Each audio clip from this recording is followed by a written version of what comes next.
माँ पर और पिता पर कुछ पंक्तियां आपके बीच निवेदित करता हूं।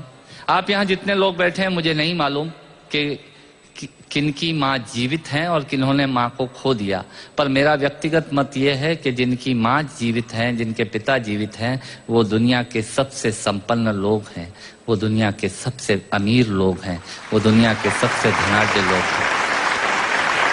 1 मिनट के लिए बचपन में लौटिएगा, याद कीजिएगा जब हम बहुत छोटे थे, माँ की गोद में थे, माँ का स्तनपान करते थे, तब माँ का एक स्तन मुंह में लेकर हमने उस माँ को दूसरे स्तन पर अपने छोटे छोटे पैरों से न जाने कितनी बार मारा, पर उस माँ ने हमें दूध पिलाना बंद नहीं किया। मित्रों, लात खाकर भोजन देने की शक्ति उस परमपिता परमेश्वर ने दुनिया में यदि किसी को दी है, वो सिर्फ माँ को दी है। माँ के अलावा ये ताकत किसी के पास नहीं है। मैं उस माँ की वंदना में कविता पढ़ता हूँ। याद कीजिएगा उन दिनों में जब हम चौके में, रसोई में बैठकर खाना खाया करते थे और माँ खाना बनाती थी।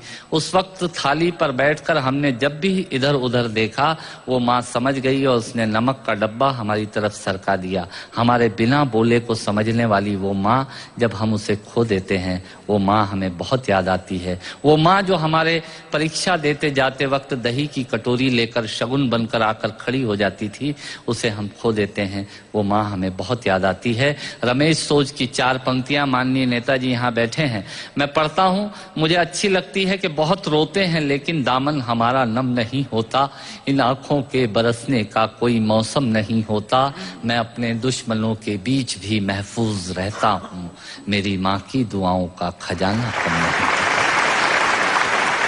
स्वामीनाथ पांडे की 3 पंक्तियां सुनाता हूँ। स्वामीनाथ पांडे ने 3 पंक्तियों का उपन्यास लिखा। अमिताभ जी बैठे हैं, जया जी बैठी हैं। 3 पंक्तियों में पूरा उपन्यास लिख दिया उसने। लिखा, एक विधवा माँ थी, उसके 2 बेटे थे। एक बेटा नीचे वाले माले पर रहता था, दूसरा बेटा ऊपर वाले माले पर रहता था। विधवा माँ 15 दिन एक बेटे के यहाँ खाना खाती थी, विधवा माँ 15 दिन दूसरे बेटे के यहाँ खाना खाती थी।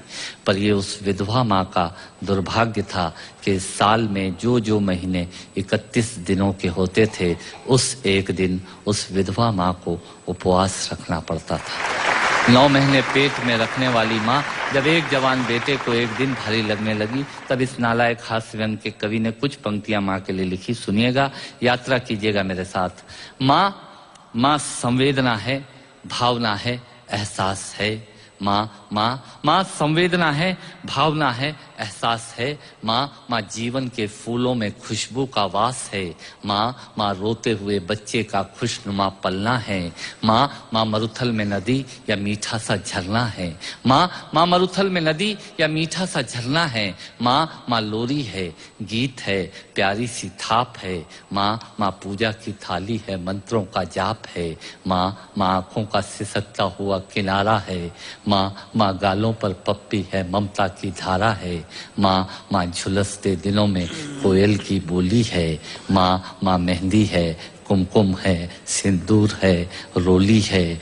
माँ कलम है, दवात है, स्याही है। माँ परमात्मा की स्वयं एक गवाही है। माँ त्याग है, तपस्या है, सेवा है। माँ फूंक से ठंडा किया हुआ कलेवा है। माँ अनुष्ठान है, साधना है, जीवन का हवन है। माँ जिंदगी के मोहल्ले में आत्मा का भवन है। माँ चूड़ी वाले हाथों के मजबूत कंधों का नाम है। माँ काशी है, काबा है और चारों धाम है।